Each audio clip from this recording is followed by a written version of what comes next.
میں اس نبی پر درود پڑھنے کے لیے کہا جس نبی کے صدقے میں اللہ تبارک تعالیٰ نے ہم سبوں کو ایمان عطا کیا ہے، ہم سبوں کو نماز عطا کی ہے، ہم سبوں کو حج عطا کیا ہے، ہم سبوں کو زکوٰۃ عطا کی ہے، ہم سبوں کو اللہ نے عقل سلیم دیا ہے، ہم سبوں کو اللہ نے بہت ساری نعمتوں سے نوازا ہے، اس نبی پر درود پڑھنے کی باری آتی ہے آپ اس طرح جو ہے کوتاہی سے کام لیتے ہیں۔ خود میرے آقا مصطفیٰ کریم ارشاد فرماتے ہیں من صلی علیہ صلاۃ واحدہ کہ جو بندہ مجھ پر ایک بار درود پڑھتا ہے تو اللہ تبارک تعالیٰ کی 10 رحمتیں اس بندہ مومن پہ نازل ہوتی ہیں۔ میرے آقا ارشاد فرماتے ہیں کہ 10 رحمتیں نازل تو ہوتی ہے، اللہ تبارک تعالیٰ اس بندہ مومن کے 10 درجوں کو بلند بھی فرماتا ہے اور 10 گناہوں کو اللہ معاف بھی فرما دیتا ہے۔ سبحان اللہ۔ ایک بار درود پڑھنے کی یہ شان ہے۔ آئیے اور میں بتاؤں، حضرت امام حسن بصری رضی اللہ تعالی عنہ کی بارگاہ میں خاتون آتی ہے، آ کر کہتی ہے حضور میری ایک بیٹی تھی جو حسن و جمال کی ملکہ تھی، جن کا حسن ایسا تھا کہ ان پر جو ہے زمانہ فرفتہ وار تھا۔ اللہ اکبر کبیرہ، میری ایک ہی بیٹی تھی جس سے میں بہت محبت کیا کرتی تھی، لیکن جوانی کے عالم میں جو ہے وہ اس دنیا سے کوچ کر گئی ہے۔ اے اللہ کے ولی حضرت امام حسن بصری، میری دل کی یہ خواہش ہے آپ کوئی ایسا وظیفہ بتا دیں کہ میں اپنی بیٹی کو خواب میں دیکھ سکوں۔ اللہ اکبر کبیرہ، وہ عورت جانتی ہے یہ اللہ کا ولی ہے، اگر یہ دعا فرما دیں گے یہ کام ہمارے لیے کوئی کٹھن نہیں ہے، کوئی مشکل کا کام نہیں ہے۔ امام حسن بصری نے اس خاتون کے لیے دعا کی ہے، آپ کو وظیفہ بتا دیا گیا، وہ خاتون چلی جاتی ہے، رات کی عشاء کی نماز پڑھتی ہے، جب سو جاتی ہے وظیفہ پڑھتی ہے، خاتون کی آنکھ لگتی ہے، انہوں نے کیا دیکھا، اس کی وہ جوان بیٹی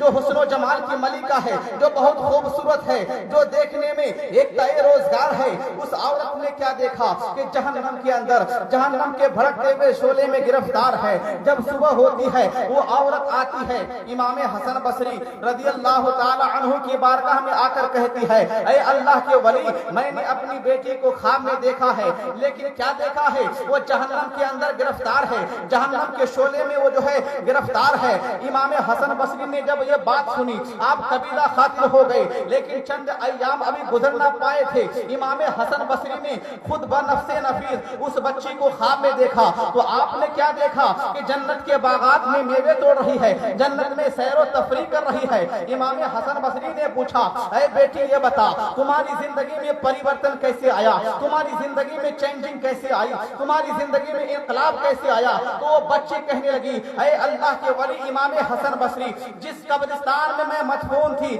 اس قبرستان سے نہیں، اس قبرستان کے قریب سے اللہ کا نیک اور صالح بندہ گزرا ہے، انہوں نے مصطفیٰ کریم پر ایک بار درود پڑھا ہے، تو اس ایک بار درود پڑھنے کی برکت یہ ہے کہ اس قبرستان میں 500 ایسے قبریں تھی جس میں اللہ کا عذاب ہو رہا تھا، ایک بار درود پڑھنے کی برکت سے اللہ نے ان 500 قبروں سے اپنا عذاب اٹھا لیا۔ سبحان اللہ، سبحان اللہ، بہت خوب، سبحان اللہ۔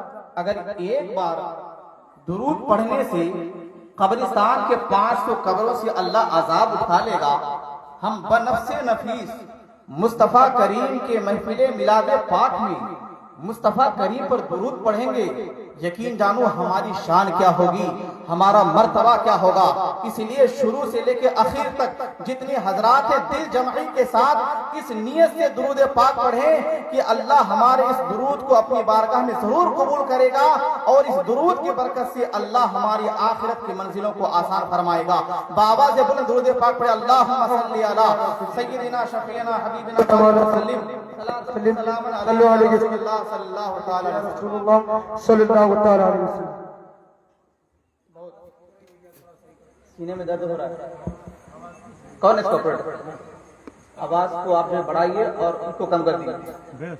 ہاں بیس بڑھانا نہیں ہے، آواز بڑھانا، اس کو کم کر دیجیے۔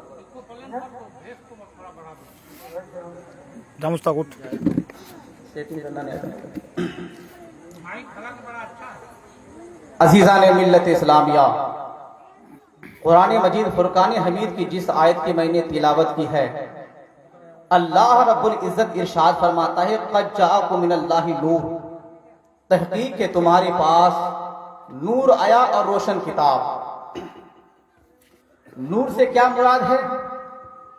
تو امام غزالی رضی اللہ تعالی عنہ ارشاد فرماتے ان المراد بالنور محمد، کہ نور سے مراد محمد عربی صلی اللہ علیہ وسلم کی ذات ہے، بے شک بے شک وہ بالکتاب القرآن، اور کتاب سے مراد قرآن مجید فرقان حمید ہے۔ اب سب سے پہلے اس چیز کو سمجھیں کہ ہم جس نبی کو یا جس نبی کی یاد منانے کے لیے حاضر آئے ہیں، جس کو ہم سیلیبریشن کرتے ہیں یا جس نبی کو ہم سیلیبریٹ کرتے ہیں، تو کیا اسلام کے اندر، کیا اسلام اپنے ماننے والوں کو اس بات کی پرمیشن دیتا ہے کہ اسلام کے متوالے کسی چیز کو منائے؟ چونکہ بعض لوگوں کا یہ خیال ہے کہ کسی چیز کو منانا یہ اسلام کا دستور اور رواج نہیں ہے۔ بعض لوگ یہ کہتے ہیں کہ یہ ایک رسم ہے یا ہندو پاک کا ایک ثقافتی رواج ہے، لیکن پیارے حقیقت یہ ہے کہ کسی چیز کو منانا اسلام نہیں بلکہ عین اسلام ہے۔ کسی چیز کو منانا اسلام نہیں بلکہ عین اسلام ہے۔ آئیے نماز سے بڑھ کر کوئی عبادت ہے؟ نماز سے بڑھ کر کوئی عبادت نہیں۔ یہ وہ عبادت ہے جس کے تعلق سے اللہ کے نبی نے ارشاد فرمایا الصلاۃ معراج المؤمنین، کہ نماز مومنوں کی معراج ہے۔ نماز یہ وہ عبادت ہے جس کے تعلق سے اللہ کے نبی نے فرمایا کہ نماز میری آنکھوں کی ٹھنڈک ہے۔ نماز یہ وہ عبادت ہے جس کے تعلق سے پیغمبر اعظم نے ارشاد فرمایا ان اول ما یحاسب به العبد من عمله یوم القیامہ الصلاۃ، کہ قیامت کے دن سب سے پہلے جس چیز کی پرسش ہوگی، جس چیز کے بارے میں سوال ہوگا، جس چیز کے بارے میں انکوائری اور انویسٹیگیشن ہوگا، وہ چیز ہے نماز۔ تو نماز سے بڑھ کر کوئی عبادت نہیں ہے۔ آئیے حضرت آدم علی نبینا علیہ الصلوۃ والتسلیم جب جنت سے باہر کیے گئے، 300 سال تک آپ روتے رہے، رب کی بارگاہ میں آپ روتے رہے، رب کو مناتے رہے۔ بالآخر سیدنا آدم علیہ السلام کی توبہ جب میرے آقا مصطفیٰ کریم کے نام کے صدقے میں، نام کے وسیلے سے جب حضرت آدم کی توبہ قبول ہوئی، تو آپ نے 2 رکعت نماز شکرانہ ادا کی۔ آپ نے 2 رکعت نماز شکرانہ ادا کی۔ فجر کا وقت تھا، اللہ نے ارشاد فرمایا کہ اے آدم، تیری 2 رکعت نماز شکرانہ جو ہے مجھ کو بہت پسند ہے، اس لیے میں نے امت محمدی کی نماز فجر بنا دی۔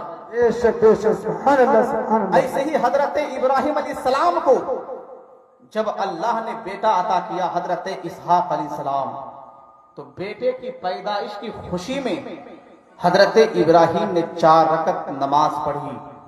ظہر کا وقت تھا، اللہ نے حضرت ابراہیم کی 4 رکعت نماز شکرانے کو امت محمدیہ کی نماز ظہر بنا دی۔ بے شک بے شک۔ ایسے ہی حضرت عزیر علیہ السلام 100 سال تک موت کی زندگی گزارے۔ جب 100 سال کے بعد آپ زندہ ہوئے، جس کا ذکر قرآن پاک میں ہے کم لبثت قال لبثت یوما او بعض یوم، حضرت عزیر سے پوچھا گیا کہ آپ کتنے دن سوتے رہے، چونکہ وہ 100 سال کے بعد دوبارہ زندہ ہوئے تھے، تو انہوں نے کہا لبثت یوما او بعض یوم، کہ شاید ایک دن یا دن کا کچھ حصہ، حالانکہ وہ 100 سال موت کی زندگی گزارے۔ جب اس کو اس بات کا علم ہوا، احساس ہوا کہ میں 100 سال کے بعد زندہ ہوا ہوں، تو اپنے رب کو منانے کے لیے سر بسجود ہو گئی اور شکرانے کی 4 رکعت نماز پڑھی۔ عصر کا وقت تھا، اللہ رب العزت نے ارشاد فرمایا اے عزیر، تمہاری 4 رکعت نماز شکرانہ جو ہے مجھ کو بہت پسند ہے، عصر کا وقت ہے، اس لیے میں نے امت محمدی کی نماز عصر بنا۔ بے شک بے شک، واہ واہ واہ واہ، سبحان اللہ۔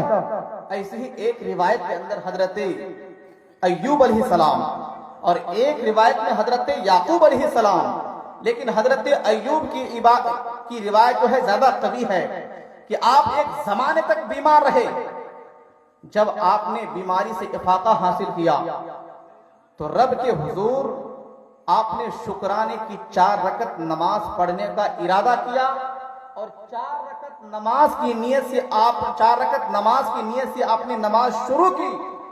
چونکہ ایک زمانے تک آپ بیمار تھی, بڑی کمزوری تھی, بہت ویکنیس تھا اور نقاہت کی وجہ سے تھک کر تیسری رکعت میں آپ بیٹھ گئے تو حضرت ایوب کی 3 رکعت نماز شکرانے کو اللہ نے امت محمدی کی نماز مغرب بنائی.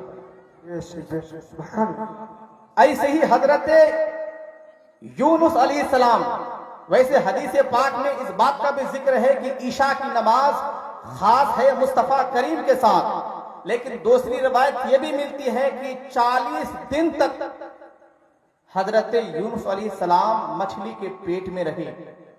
جب آپ وہاں سے باہر آئے تو آپ نے اپنے رب کو منانے کے لیے رب کی بارگاہ میں شکرانے کی 4 رکعت نماز پڑھی. عشاء کا وقت تھا.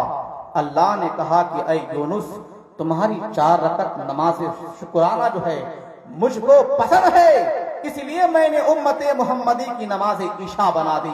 عزیزان ملت اسلامیہ, نماز سے بڑھ کر کوئی عبادت نہیں ہے, پسندیدہ عبادت ہے, عظیم الشان عبادت ہے. اللہ اس عظیم الشان عبادت کو اپنے نبیوں کی یاد سے پیوستہ کر رکھا ہے. نماز جیسی عظیم عبادت کو اللہ تبارک تعالیٰ نے نبی کی یادوں سے الگ نہیں رکھا ہے بلکہ پیوستہ کر کے رکھا ہے. اور یہ ثابت ہو گئی کہ ہم جو ہے انبیاء کرام کو دن میں ایک بار نہیں بلکہ 5 بار مناتے ہیں, ان کو سیلیبریٹ کرتے ہیں, ان کا سیلیبریشن کرتے ہیں. اگر ہم نے فجر کی نماز پڑھی ہے تو حضرت آدم کو سیلیبریشن کیا ہے, حضرت آدم کی یاد منائی ہے. ظہر کی پڑھی ہے تو حضرت ابراہیم کی یاد منائی ہے. ہم نے عصر کی پڑھی ہے, حضرت عزیر کی یاد منائی ہے. مغرب کی پڑھی ہے, حضرت ایوب کی یاد منائی ہے. عشاء کی پڑھی ہے, حضرت یونس کی یاد منائی ہے. تو آپ کو کہنا پڑے گا کہ اسلام کے اندر منانے کا تصور ہے, تصور ہی نہیں بلکہ کسی چیز کو بار بار منانا اسلام نہیں بلکہ عین اسلام. سبحان اللہ, سبحان اللہ, بے شک, بہت خوب. کسی چیز کو منانا اسلام نہیں, عین اسلام ہے. بے شک, بے شک. ایسے ہی کوئی انسان جب حج کرنے کے لیے جائے گا, حاجی صاحب قبلہ جب حج کرنے کے لیے گئے تھے بڑے اچھے خاصے بہترین لباس پہن کے گئے ہوں گے. الحمدللہ میں بھی عمرہ کے لیے گیا, اچھا خاصا لباس پہن کے گیا, لیکن جب حدود حرم میں داخل ہونا ہے تو آپ کے پاس طیب و طاہر پاک صاف لباس ہے, وہ لباس اتار دینا ہے. بارے الہا لباس تو اچھا تھا, برانڈڈ لباس تھا, عربی جبہ اور قبہ تھا, بہترین پاک صاف طیب و طاہر لباس تھا, لیکن حدود حرم میں انٹری سے پہلے یہ لباس اتار کر 2 چادریں لینی ہے, ایک کو پہننا ہے, ایک کو اوڑھ لینا ہے. الہ العالمین ایسا کیوں؟ تو عاطف غیبی سے آواز آتی ہے, پیارے جب میرا ابراہیم خانہ کعبہ کا طواف کر رہا تھا اس کا لباس 2 چادر تھی, اس لیے مجھے محبوب نبی حضرت ابراہیم کا لباس پسند ہے. تم عربی جبہ قبہ پہن کر آؤ گے, لیکن جب حدود حرم میں داخل ہو گئے تو تم کو میرے ابراہیم کی یاد منانی ہے, ان کے لباس کو اپنانا ہے, اور تم کو دنیا کا لباس اتار کر 2 چادریں پہن لیں. سبحان اللہ. تو بتاؤ یہ حضرت ابراہیم کی یاد منانا ہوا یا نہیں؟ کوئی بڑا سے بڑا پیسہ والا انسان کہے گا میں ایک سے ایک کپڑا پہن کر حدود حرم میں داخل ہو جاؤں گا, وہ داخل نہیں ہو سکتا. اب تو خانہ کعبہ میں قانون بنا ہوا ہے کہ آپ اگر ایسے ہی زیارت کے لیے جائیں گے تو آپ جب تک احرام نہیں باندھ لیتے آپ کی انٹری نہیں ہو سکتی. کیوں؟ یہ حضرت آدم کا لباس تھا. اللہ کہتا ہے کہ مجھے حضرت ابراہیم کا لباس تھا. اللہ کہتا ہے کہ تمہارے پاس لباس ہوگا, قیمتی سے قیمتی کپڑا ہوگا, لیکن میرا محبوب نبی حضرت ابراہیم نے 2 چادریں پہنی تھی, اس لیے تم اپنے سارے لباس اتار دو, میرے ابراہیم کی یاد میں مگن ہو کر ابراہیم کی سنت پہ عمل کرتے ہوئے خانہ کعبہ کے طواف کے لیے چلے جاؤ. تو اس سے یہ اندازہ ہوا کہ کسی چیز کو منانا اسلام نہیں عین اسلام ہے. کسی چیز کو منانا اسلام نہیں عین اسلام ہے. اب میں نے قرآن کی جو آیت پڑھی ہے اللہ تبارک تعالیٰ ارشاد فرماتا ہے قد جاءکم من اللہ نور. سب سے پہلے اس چیز کا آپ علم حاصل کریں کہ سیدنا جبرائیل علیہ السلام کس وقت اس آیت کو لے کر نبی کی بارگاہ میں آئے. جب تک آیت کا پس منظر معلوم نہیں ہوگا کما حق کہو بات سمجھ میں نہیں آئی. میرے آقا مصطفیٰ کریم ہیں, ساتھ میں ان کے پیارے صحابی ہیں. اللہ اکبر کبیرہ 1,24,000 کم و بیش صحابہ کرام کی جماعت ہے. ساتھ میں مصطفیٰ کریم تشریف فرما ہے. اللہ اکبر کبیرہ. بتاؤ کیسا نورانی قافلہ رہا ہوگا, کیسی نورانی جماعت رہی ہوگی. میں تو کہتا ہوں کہ ایمان کی بوڑھی نگاہوں نے, مہر و ماتاب کی قندیلوں نے ایسی نورانی جماعت نہیں دیکھی ہوگی. میرے آقا زندگی کے آخری مرحلے میں طواف خانہ کعبہ کے لیے جا رہے ہیں. عقل تو یہ چاہتی ہے کہ نبی حج کے لیے جا رہے ہیں تو ایسی آیت کا نزول ہونا تھا جس میں حج کے مضامین موجود تھے, یا ایسی آیت کا نزول ہونا تھا جس میں حجر اسود کے تقدس کو ابھارا گیا ہو. ایسی آیت کا نزول ہونا تھا جس میں آب زمزم کی پاکیزگی کو بیان کیا گیا ہو. لیکن جبرائیل امین ایسے موقع پہ آ کر حج کے فرامین نہیں سنا رہا, حجر اسود کے تقدس کو نہیں ابھار رہا ہے, بلکہ ایسے موقع پہ آ کر مصطفیٰ کریم کے نور کے بارے میں عرض کر کے نبی کا میلاد سنا رہا ہے. گویا فرشتوں کے سردار سیدنا جبرائیل امین جو ہے دنیا والوں کو یہ درس دے رہا ہے, دنیا والوں کو یہ ذہن دے رہا ہے, اور دنیا والوں میں نبی کا میلاد اس لیے سنا رہا ہوں, اگر نبی کا میلاد نہیں ہوتا تم کو ایمان نہیں ملتا, نبی کا میلاد نہیں ہوتا تم کو نماز نہیں ملتی, نبی کا میلاد نہیں ہوتا تم کو زکات نہیں ملتی, نبی کا میلاد نہیں ہوتا تم کو حج نہیں ملتا. جو کچھ بھی ہے یہ نبی کے میلاد کا صدقہ ہے. یہ شجر و حجر, یہ برگ و ثمر, یہ لوح و قلم, جنت و دوزخ, جو کچھ بھی ہے یہ میرے آقا مصطفیٰ کریم کے میلاد کا صدقہ ہے. تبھی تو میرے امام فرماتے ہیں وہ جو نہ تھے تو کچھ نہ تھا, وہ جو نہ ہو تو کچھ نہ ہو, جان ہے وہ جہان کی جان ہے تو جہان. سبحان اللہ. نعرہ تکبیر, اللہ اکبر, نعرہ رسالت, مسلک اعلی حضرت, جشن عید میلاد النبی. دیکھو میرے نبی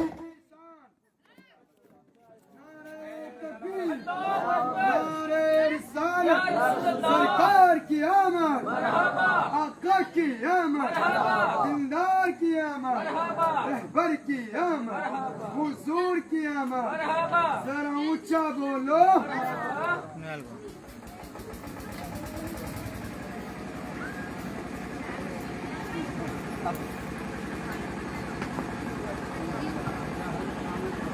عقیدہ نے ملت اسلامیہ وہ حضرت